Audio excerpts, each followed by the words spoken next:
नमस्कार. पिंपळनेर येथील सत्संग आटपून परतताना भीषण अपघात.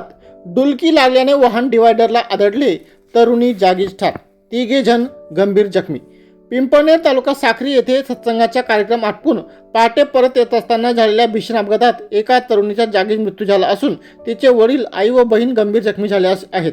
ही दुर्दैवी घटना शहादा तालुक्यातील नवलपूर गावाजवळील सुत्री नदी पुलावर पहाटे सुमारे 4 वाजच्या सुमारास घडली.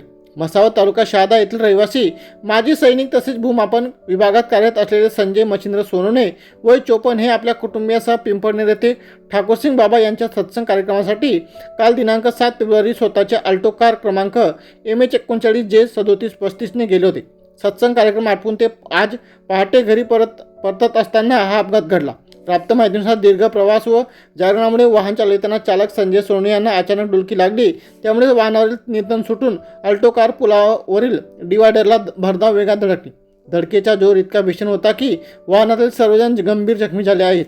या अपघातात वाहनात बसलेली लक्ष्मी संजय सोनवणे व 21 हिला गंभीर मार लागण्यात तिला जागूच मृत्यू झाला. अपघातानंतर परिसरात हळहळ व्यक्त करण्यात आली असून अपघातात संजय सोनवणे, त्यांची पत्नी मनीषा संजय सोनवणे वय 50 तसेच मोठी मुलगी भट्टी संजय सोनवणे वय 24 यांना हातपाय व डोक्याला गंभीर दुखापत झाली असून मोठ्या प्रमाणात रक्तस्राव झाला.